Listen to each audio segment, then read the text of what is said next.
आपसात बोलले तरी खाली करू.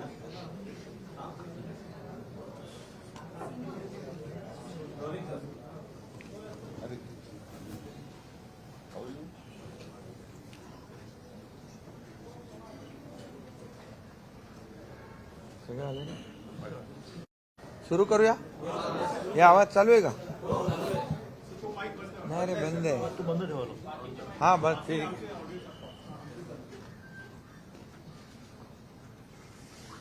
मराठा समाजाच्या आरक्षणाच्या संदर्भात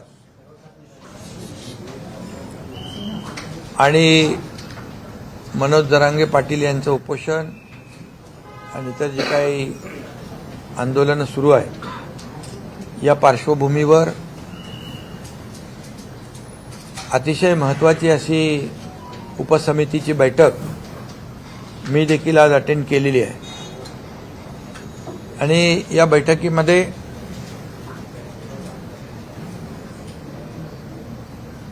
अतिशय तपशीलवार चर्चा त्या बैठकीत झाली. त्यामध्ये जस्टिस शिंदे साहेबांची जी कमिटी आपण गठीत केली होती, जुन्या कुणबी नोंदी शोधण्यासाठी, तपासण्यासाठी, त्या कमिटीने एक प्रथम अहवाल जो आहे तो आज आमच्याकडे सादर केलेला आहे. तो उद्या आम्ही कॅबिनेटमध्ये घेऊन तो स्वीकारून त्याचा पुढचं जे काही जी प्रक्रिया आहे ती आम्ही करणार आहोत. जस्टिस शिंदे कमिटीमध्ये जवळपास 1,72,00,000 कागदपत्रांची केसेसची तपासणी झाली आणि त्यामध्ये 11,530 कुणबी नोंदी, जुन्या नोंदी आढळून आलेल्या आहेत. आणि त्यांनी संपूर्ण सविस्तर अहवाल देखील सादर केला आणि फार जुने रेकॉर्ड तपासले. त्याच्यामध्ये काही रेकॉर्ड्स उर्दूमधले, काही मोडी लिपीमध्ये देखील सापडले. आणि पुढे देखील त्यांनी हैदराबादमध्ये जे जुने पुरावे, नोंदी, त्या कागदपत्रांसाठी विनंती केलेली आहे आणि त्याच्यामध्ये देखील त्यांचं म्हणणं आहे की आणखी काही नोंदी सापडतील म्हणून त्यांनी 2 महिन्याची आपल्याला सरकारकडे मुदत मागितली. आणि काम तसं बघायला गेलं तर त्यांनी खूप चांगल्या प्रकारचं काम केलं आहे. म्हणजे अनेक पुरावे तपासले, 1, 2, 3 असे 15-16 पुरावे तपासले. अतिशय डिटेलमध्ये त्यांनी त्याच्यामध्ये काम केलेलं आहे. आणि म्हणून सरकारने त्यांना 2 महिन्याची जी काही मुदत दिली की त्यांच्या कामाचा आवाका आणि त्यांच्या कामातून आलेलं आउटपुट जे आहे त्याचं प्रमाण मोठं आहे. तरीसुद्धा त्यांना आम्ही सांगितलेलं आहे, विनंती केली आहे की 2 महिन्याचा अवधी असला तरीसुद्धा लवकरात लवकर आपला रिपोर्ट सादर करा, अंतिम रिपोर्ट. पण हे जे 1,73,00,000 कागद तपासलेत, केसेस तपासल्यात आणि 11,530 याच्यामधून नोंदी सापडल्यात, ही देखील एक समाधानकारक बाब आहे. आणि म्हणून त्यांना देखील कुणबी प्रमाणपत्र जे आहेत, ज्यांच्या नोंदी सापडल्यात, त्या कागदपत्रांची तपासणी करून पुढची कार्यवाही देखील सुरू होऊन जाईल. दुसरं, हा एक भाग झाला जस्टिस शिंदे कमिटीचा.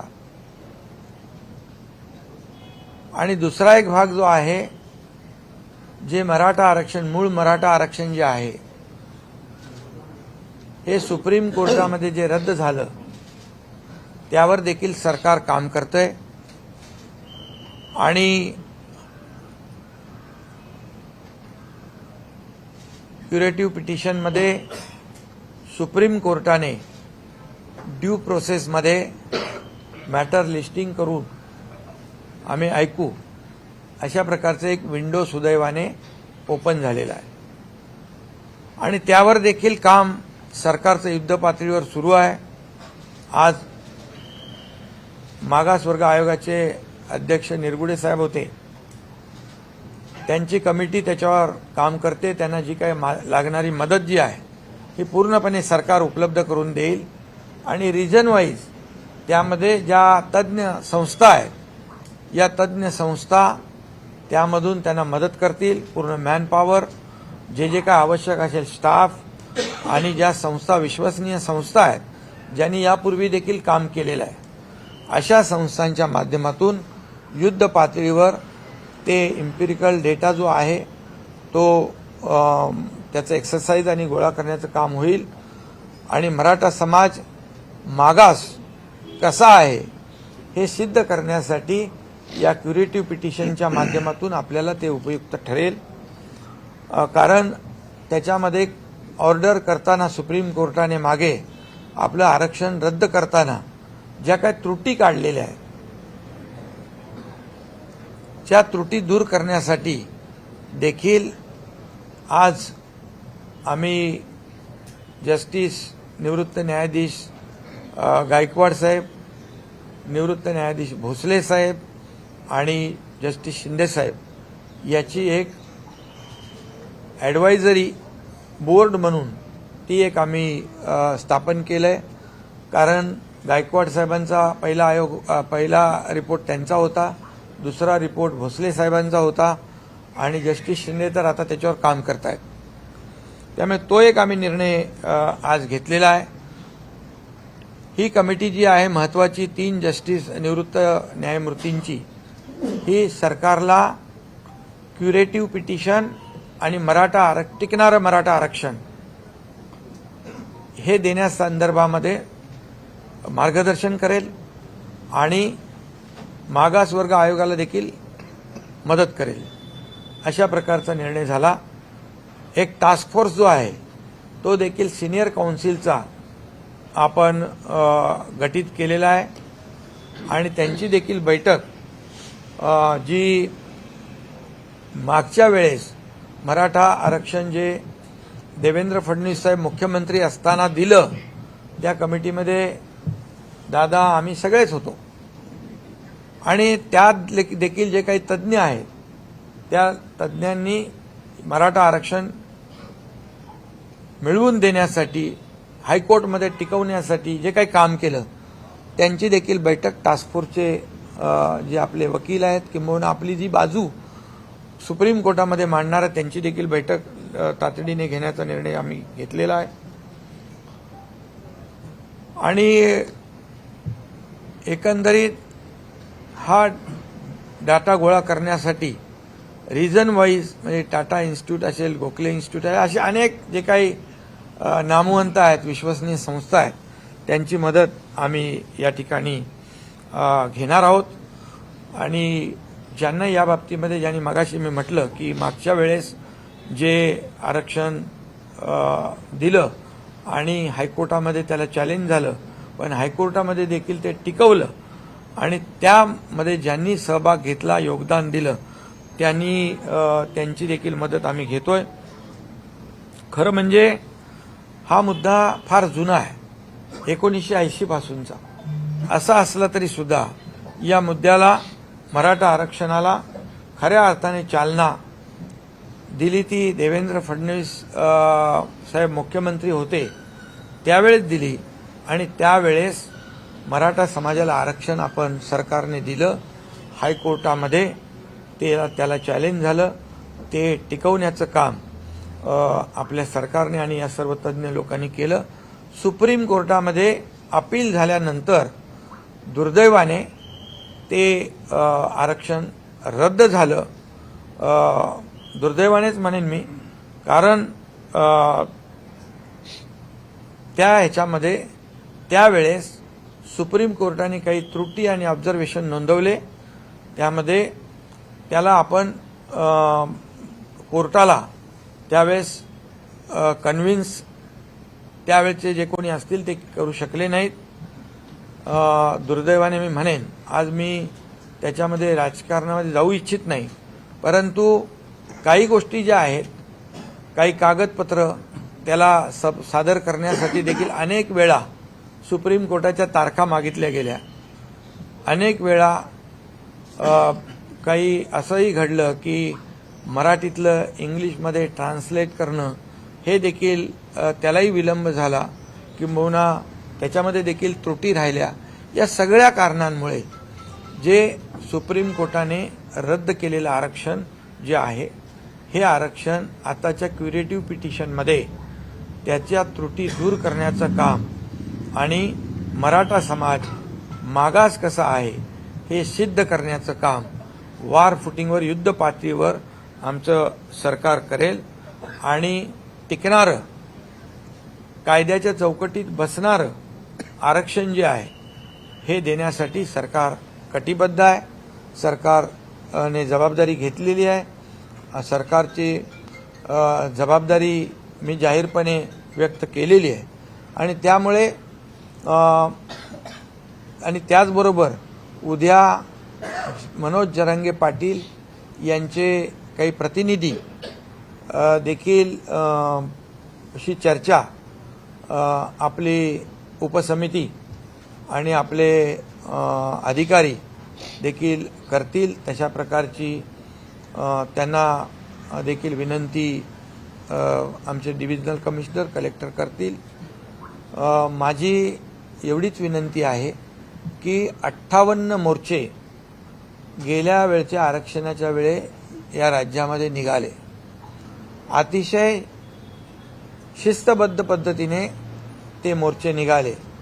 त्या मोर्चाला कुठेही गालबोट लागलं नाही आणि त्यामुळे लाखालाखांचे मोर्चे काढून देखील कुठेही न्यायव्यवस्था, राज्यातली शांतता, जी काही कायदा सुव्यवस्था जी आहे ती धोक्यात आली नाही. परंतु दुर्दैवाने आज काही ठिकाणी मराठा समाज शिस्तप्रिय आहे, शांत आहे, हे त्यांनी दाखवून दिलं मागच्या आरक्षण मिळण्यापूर्वी. परंतु काही लोक आज जे काय कायदा सुव्यवस्था, जाळपोळ हे जे काही सुरू आहे, मला वाटतं मराठा समाजाने अगदी सजग होऊन याकडे पाहिलं पाहिजे.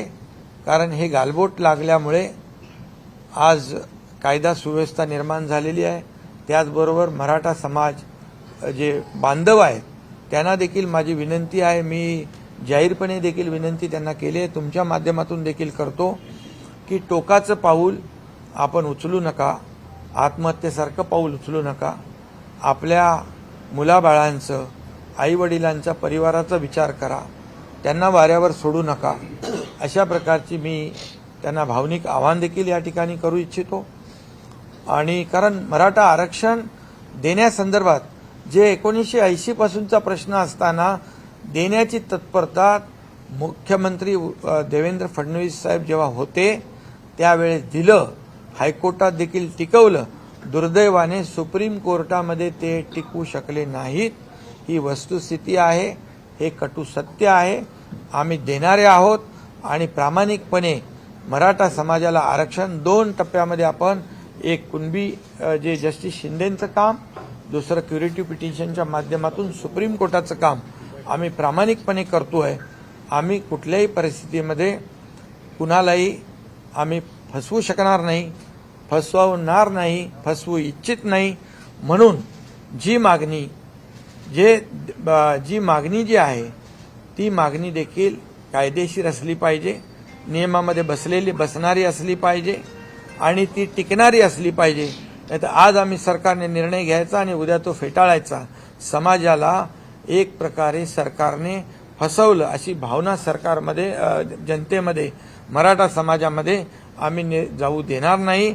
आम्ही जे बोलतोय, जे होण्यासारखं आहे तेच आम्ही बोलतोय आणि नक्की आपल्याला मी सांगतो, आपल्या माध्यमातून मराठा समाजाला टिकणारं, कायदेशीर टिकणारं, कायद्याच्या चौकटीत टिकणारं, इतर कुठल्याही समाजावर अन्याय न करता हे आरक्षण आम्ही देणार आहोत. त्यासाठी सगळ्या प्रक्रिया ज्या आहेत त्याच्यावर सुरू आहे आणि म्हणून मनोज जरांगे पाटील यांना देखील माझं आव्हान आहे, विनंती आहे की आपण थोडा वेळ यामध्ये सरकारला दिला पाहिजे. सरकारचं काम जे तुम्ही कुणबी दाखल्याचं जी मागणी केली, जस्टिस शिंदे अतिशय चांगल्या प्रकारचं काम करतात. त्यांनी त्याच्यातून आउटकम आपल्याला दाखवलेला आहे. त्यामुळे त्यांनी देखील मनोज जरांगे पाटील यांनी स्वतःची काळजी घेतली पाहिजे. त्यांच्याही काळजीची आम्हाला तब्येतीची चिंता आहे. त्यांनी वैद्यकीय उपचार घेतले पाहिजे, पाणी घेतलं पाहिजे, त्यांनी हॉस्पिटलची जी काही ट्रीटमेंट आहे ती घेतली पाहिजे. कारण शेवटी कुठेही आम्हाला सरकारला देखील त्यांची चिंता आहे, त्यांच्या तब्येतीची चिंता आहे. त्यांनी जो काही मागास मराठा समाजासाठी जो लढा उभारलेला आहे, सरकारने तो गांभीर्याने घेतलेला आहे.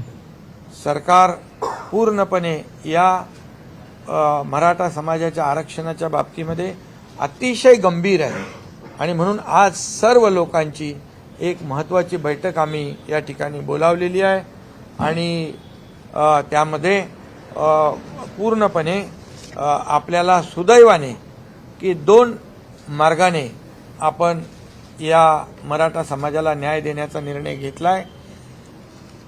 जुन्या कुणबी नोंदी आणि क्युरेटिव्ह पिटिशनच्या माध्यमातून रद्द झालेलं आरक्षण हे देण्यासंदर्भात अतिशय युद्ध पातळीवर काम सुरू आहे. पण आपण झटकन हा निर्णय घ्या किंवा हा निर्णय घेऊ नका असं आपण करू शकत नाही. कारण जो निर्णय सरकार घेईल तो टिकाऊ असला पाहिजे, टिकणारा असला पाहिजे, कायद्याच्या चौकटीमध्ये बसणारा असला पाहिजे आणि त्याचे फायदे जे आहेत हे कायमस्वरूपी मराठा समाजाला मिळाले पाहिजे, अशा प्रकारची आमची भूमिका आहे. आणि त्याचबरोबर आज बैठकीमध्ये असाही निर्णय आपण घेतला की हा जो काही अहवाल जस्टिस शिंदे साहेबांचा आहे हा उद्या आपण कॅबिनेटमध्ये स्वीकारल्यानंतर आपले महसूल मंत्री, संबंधित तहसीलदार असतील, जिल्हाधिकारी असतील यांच्याबरोबर व्हीसीवरून बोलून हे जे काही ज्यांच्या जुन्या नोंदी आहेत त्या जुन्या नोंदी त्या ज्यांच्या सापडलेल्या आहेत त्या तात्काळ त्याची कागदपत्र तपासून त्यांना जे दाखले देण्याची प्रक्रिया देखील जी आहे ही सुरू करण्याचा देखील आपण निर्णय घेतलेला आहे. आणि हा निर्णय आज आपण नव्याने घेत नाही. हा निर्णय 2004, 2007 आणि 1967चा आहे. त्यामुळे मला वाटतं या सगळ्या दोन्ही बाजूतून आपण पुढे जातोय आणि म्हणून आज या आंदोलनाला कुठेही गालबोट लागता कामा नये याची काळजी देखील मराठा समाजाने घेतली पाहिजे की या मराठा समाजाच्या आडून कुणी अशा प्रकारचं ज्या घटना होत आहेत त्या घडवू इच्छित आहे का याचा देखील मराठा समाजाने विचार केला पाहिजे. आणि राज्यातील जनतेला देखील मी शांततेचं आवाहन करतो. कारण राज्यामध्ये कायदा सुव्यवस्था, शांतता अबाधित राखणं सरकारची जबाबदारी जशी आहे तशी नागरिकांची आहे आणि आपल्या सर्वांची आहे. त्यामुळे या सगळ्या आंदोलनाला मराठा समाजाच्या कुठेही गालबोट लागू नये याची काळजी मला वाटतं मराठा समाजाने, मराठा क्रांती मोर्चाने आणि मनोज जरांगे पाटील यांनी देखील घेतली पाहिजे. सरकार तर घेतेच आहे आणि म्हणून सगळ्यांना मी शांततेचं देखील आवाहन करतो, विनंती करतो पुन्हा एकदा की मनोज जरांगे पाटील यांनी जे काही उपचार असतील, पाणी असेल, जेवण असेल हे घ्यावं आणि सरकारला थोडा अवधी निश्चितपणे दिला पाहिजे. कारण जो अवधी आपण वाढवून दिलेला आहे त्याच्यातून आपल्याला मोठ्या प्रमाणावर जुन्या नोंदी निष्पन्न होत आहेत आणि म्हणून आणि त्याचबरोबर क्युरेटिव्ह पिटिशनचं देखील मी आपल्याला वस्तुस्थिती सांगितलेली आहे. सुदैवाने ती विंडो देखील आपल्यासमोर ओपन झालेली आहे आणि त्यासाठी आपण जे जे काही करायचं ते करणार आहोत.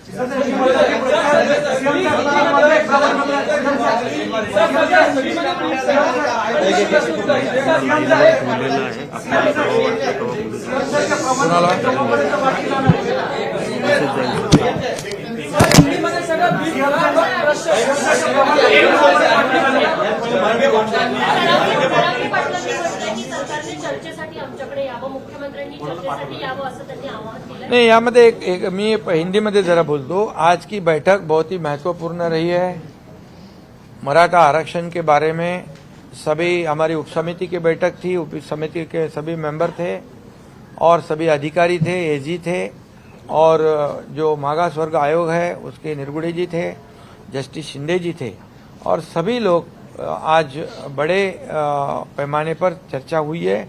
सब पॉजिटिव चर्चा हुई है और इसमें जस्टिस शिंदे सर की जो कमेटी है उन्होंने प्रथम रिपोर्ट जो है सादर किया हुआ है. कल हम कैबिनेट में रखेंगे और उसके ऊपर हमारे महसूल मंत्री जी आगे के जो कार्रवाई के निर्देश है अपने लोगों को देंगे महसूल विभाग के. ये एक निर्णय हुआ है और इसमें दूसरा एक निर्णय ऐसा हुआ है जो जस्टिस है भोसले साहब और गायकवाड़ और शिंदे, जस्टिस शिंदे, इनकी एक कमेटी गठित की गई है. एडवाइजरी कमेटी के रूप से वो सरकार को भी गाइड करेगी और मागास वर्गीय आयोग को भी मदद करेगी. ऐसा एक भी निर्णय हुआ है. एक सीनियर एडवोकेट का जो है सीनियर काउंसिल का एक टास्क फोर्स जो गठित किया है उसे ये जो कमेटी के लोग हैं ये मदद करेंगे. उनके साथ एक जल्दी बैठक होगी और जिन्होंने जब देवेंद्र फडणवीस जी मुख्यमंत्री थे तब जो आरक्षण दिया था और वो जब चैलेंज हुआ हाईकोर्ट में तब कई इस मराठा आरक्षण में जिन्होंने काम किया, जो तज्ञ लोग हैं, जो अनुभवी लोग हैं, उनके साथ भी बैठक वहां पर करने का फैसला किया है ताकि वो भी अपनी कुछ सुझाव दे सकते हैं. और इसके बाद जो जस्टिस शिंदे कमेटी का अभी मैंने कहा कि अहवाल सबमिट कर रहे हैं और उनको जो मोहलत उन्होंने मांगी थी 2 महीने की, क्योंकि उनसे उनकी कमेटी बहुत ही डीपली काम कर रही है और जो एविडेंस है जो पुराने वो ढूंढ रही है और इसलिए उन्होंने 2 महीने का समय मांगा. इसमें उनका कहना है कि और कुछ जो पुराने दस्तावेज है, पुराने जो पुरावे हैं वो मिलेंगे तो और ज़्यादा मराठा समाज को न्याय मिल सकता है. इसलिए उनको कहा कि 2 महीने दिए हैं लेकिन जल्द से जल्द अपना अंतिम अहवाल भी वो सादर करें, ऐसी विनती उनसे हमने की है. ये एक तरफा हुआ है. उन्होंने 1,70,00,000 लोगों के कागजात देखे हैं. उसमें से 11,530 पुरानी जो नोंद है, पुराने जो उनके एविडेंस है वो मिले हैं उसमें, जिससे मराठा समाज को निश्चित रूप से फायदा हो जाएगा. और दूसरी तरफ जो सुप्रीम कोर्ट में ये जो मराठा आरक्षण जो मुख्यमंत्री देवेंद्र फडणवीस जी के जमाने में हम लोग साथ में ही थे, सब चंद्रकांत पाटिल जी है, हम लोग सब थे, और वो जो हाईकोर्ट में जब चैलेंज हुआ तो हाईकोर्ट में उसको प्रोटेक्ट किया, हाईकोर्ट ने कंफर्म किया और दुर्भाग्यवश सुप्रीम कोर्ट में वो रिजेक्ट हुआ. अभी वहां पर जो हुआ है, जो त्रुटियां है, जो खामियां सुप्रीम कोर्ट ने निकाली है उसके ऊपर काम कर रहे हैं. और जो मराठा समाज बैकवर्ड कैसे है ये जो एम्पिरिकल डेटा जो है वो कलेक्ट करने का काम शुरू है. जो बैकवर्ड कमीशन है, निरगुड़े जी है, उसकी कमेटी काम करेगी. और दूसरी बात, जो ये जो कमेटी हमने गठित की है, justice Bhosale, justice Gaikwad, justice Shinde, ये कमेटी जो है सरकार को भी मार्गदर्शन करेगी मराठा आरक्षण के मुद्दे पर और इनको भी जो बैकवर्ड कमीशन है उनको भी मदद करेगी. ऐसा ये तय हुआ है. और निश्चित रूप से मैं ये कहूँगा कि जो सुप्रीम कोर्ट में जो आरक्षण रिजेक्ट हुआ है इसके भी कई कारण हैं, लेकिन आज मैं इस राजनीतिक मुद्दे को दोहराना नहीं चाहता हूं, लेकिन वो पिछले सरकार का फेल्यूर है, इतना तो मैं जरूर कहूँगा।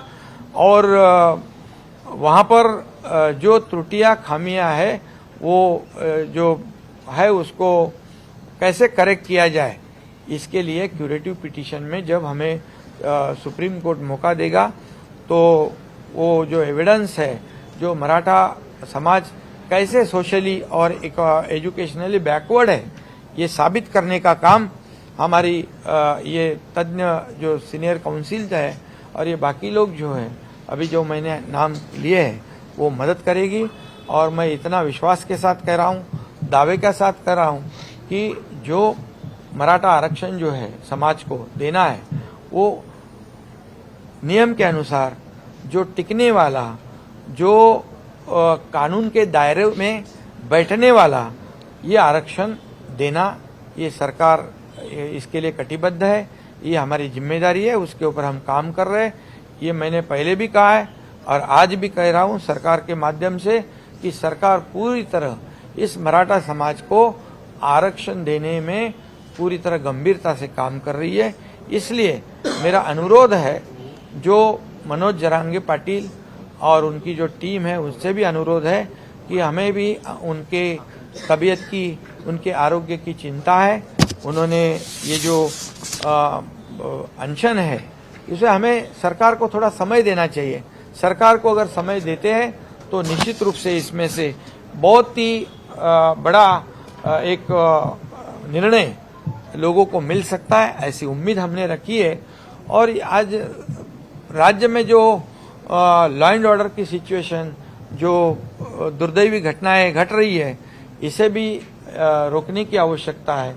मराठा समाज के पिछले जब मोर्चे निकले थे, पिछले समय जब आरक्षण दिया था तो 58 मोर्चे निकले थे, लाखों लोग रास्ते पे आए थे, लेकिन बहुत ही डिसिप्लिन देखा गया और उसमें पूरे देश ने उसकी नोंद ली और पूरे देश ने एक महसूस किया कि मराठा समाज एक शिस्तबद्ध पद्धति से एक शिस्तप्रिय समाज है।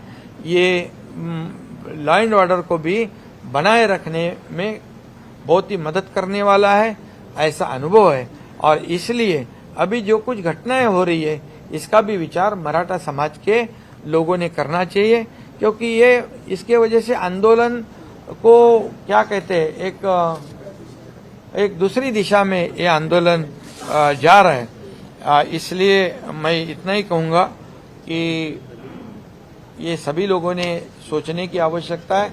सरकार अगर कुछ निगेटिव होती तो ऐसा करना हम समझ सकते थे, उचित था, लेकिन सरकार पूरी तरह से गंभीरता से इसमें काम कर रही है। और हम लोग किसी को भी इस मामले में, मराठी में मैं कहूँगा की कोणाची फसवणूक, कुठल्याही समाजाची फसवणूक आम्ही करणार नाही। म्हणजे वेळेवर वेळ काढूपणा बिलकुल आम्ही करणार नाही। जे देणार ते टिकाऊ आणि नियमात बसणार आम्ही देणार आहोत। त्यामुळे मराठा समाजाने देखील त्यावर विश्वास ठेवला पाहिजे, टोकाचं पाऊल उचलू नये, अशा प्रकारची भूमिका जे आज चालू आहे। आज मराठा समाजातले नेते मराठा समाजाला आंदोलन देण्यासाठी प्रयत्न करतायत, परंतु त्यांनाच गावबंदी सारखे याला सामोरं जावं लागतंय आणि अशा प्रकारचं हे राज्याच्या हिताचं नाही। समाजामध्ये तेढ निर्माण होईल अशा प्रकारचा काही लोक प्रयत्न करतायत, याची देखील दखल मराठा समाजाने आणि मराठा नेत्यांनी या संघर्षातल्या घेतली पाहिजे आणि सरकारला वेळ दिला पाहिजे, एवढीच माझी विनंती आहे, एवढंच माझं सगळ्यांना आव्हान आहे।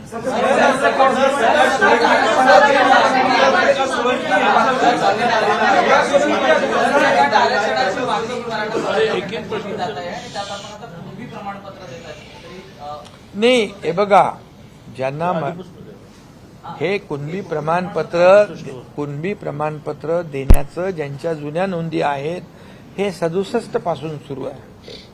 2004ला त्याचं GR पण निघालाय, पुन्हा GR निघालेले आहे। तर हे पूर्वीपासून 67 पासून तो नियम झालेला आहे। नवीन नियम तो किंवा नवीन निर्णय आपण घेतला नाही। या मराठवाड्यातल्या लोकांना कुणबी दाखला पाहिजे आणि तो मिळायला अडचण होती, म्हणून ती आपण कमिटी नेमली आणि ती कमिटी चांगलं काम करते. आणि मेन जो आहे मराठा आरक्षण, या मराठा आरक्षण देण्याबद्दल तर मी बोललेलो आहे. मराठा आरक्षण देण्याबद्दल जे रद्द सुप्रीम कोर्टात झालंय ते आपण क्युरेटिव्ह पिटिशनच्या माध्यमातून आपण त्याच्यावर काम करून मराठा समाज मागास कसा आहे हे पूर्णपणे पुरू करण्याचं काम सरकार करेल. सीएम साहेब, याच मुद्द्यावर आपल्या पक्षाचे खासदार हेमंत पाटील, याच मराठा आरक्षणाच्या मुद्द्यावर आपल्या पक्षाचे खासदार हेमंत पाटील यांनी राजीनामा दिलेला आहे. हे बघा, खासदारकीचा. हेमंत पाटील यांच्याशी माझं बोलणं झालेलं आहे. मराठा समाज जेव्हा एखाद्याच्या समोर येतो, भावनिक होतो आणि त्या भावनेपोटी त्यांनी केला असेल. पण याच्यामध्ये एकच सांगतो तुम्हाला, आमच्या सगळ्यांचं, काय हेमंत पाटील काय किंवा इथं बसलेले सर्व काय, आमचा उद्देश एवढाच आहे की मराठा समाजाला लवकरात लवकर टिकणारं आरक्षण मिळालं पाहिजे.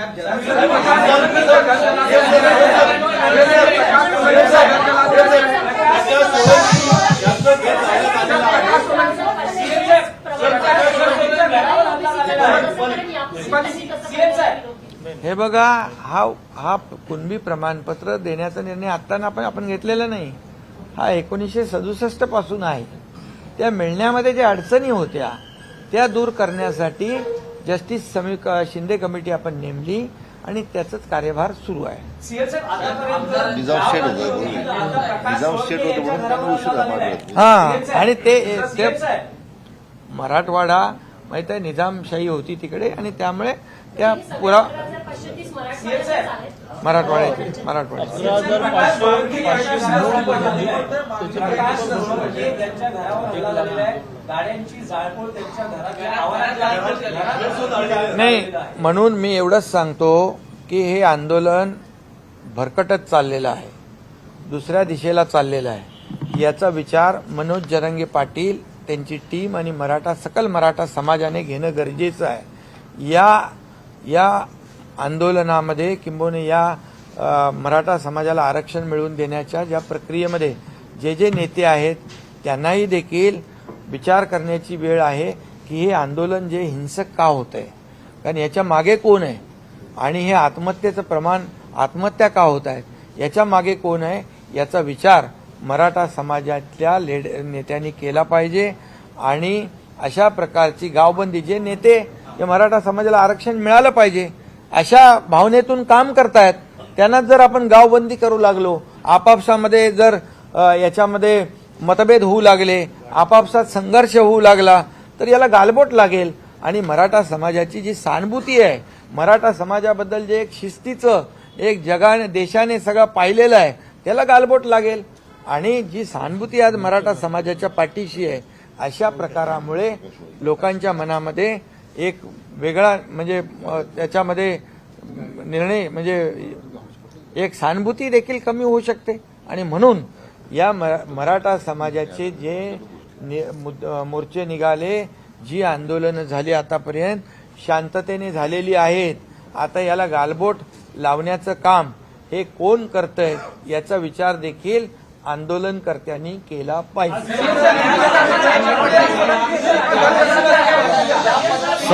आणि तुम्हाला पण एक मिनिट,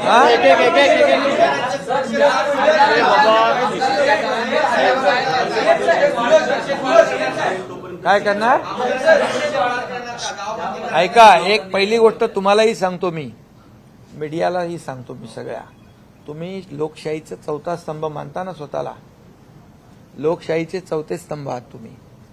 आणि माझी तुम्हालाही विनंती आहे, कुठल्या तुम्ही देखील एक समाजाचा भाग आहात, तुमच्या माध्यमातून देखील आम्ही जे आज निर्णय घेतले, आज जे निर्णय घेणार आहोत, किंबहुना जे निर्णय घेतले, आज मराठा समाजाला आम्ही काय काय देतोय ते जाहिरातीच्या माध्यमातून उपसमितीने केलं होतं.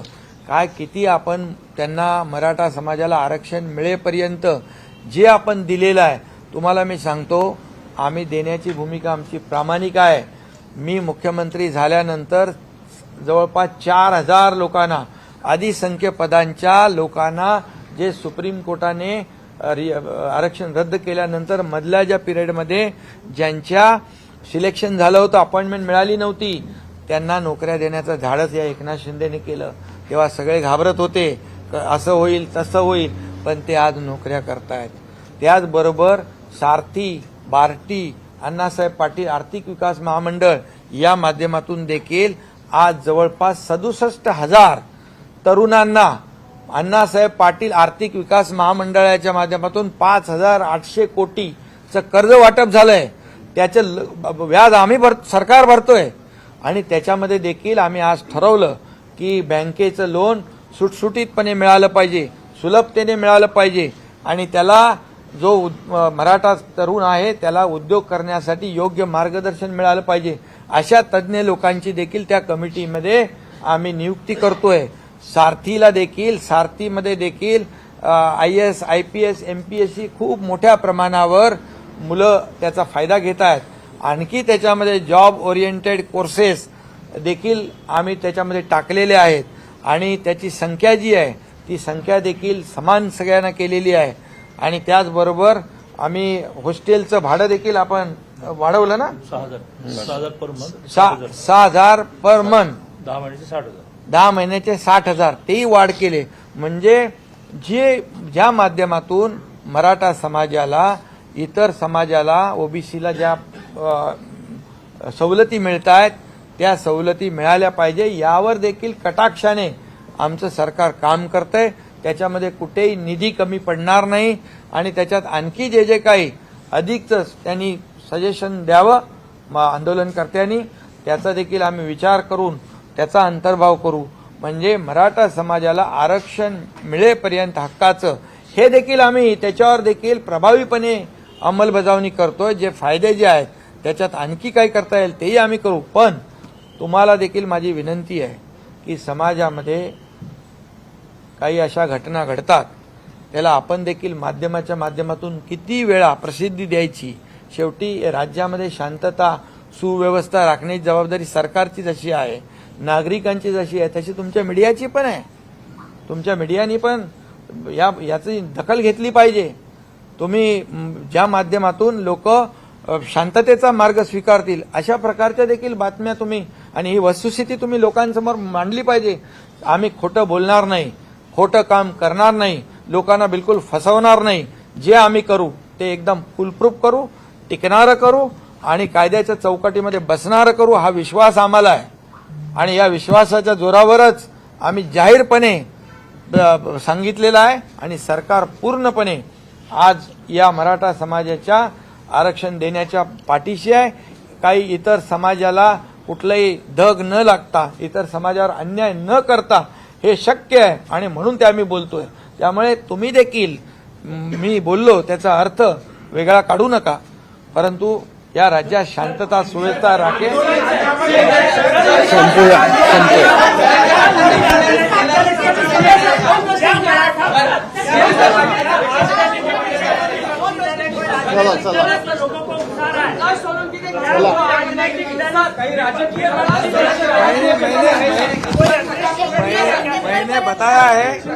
मैंने बताया है मराठा समाज निश्चित रूप से उसकी जांच करेगा. उसको नक्की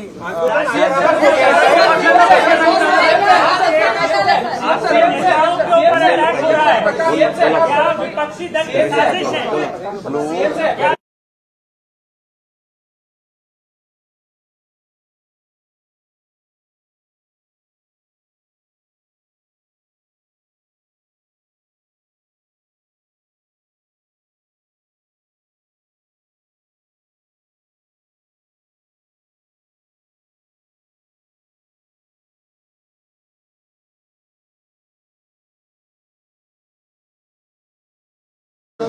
आपके नेताओं के घर जलाए जा रहे हैं, आंदोलन उग्र हो रहा है, क्या विपक्षी दल की साजिश है? हिंदी में बोल दीजिए सर.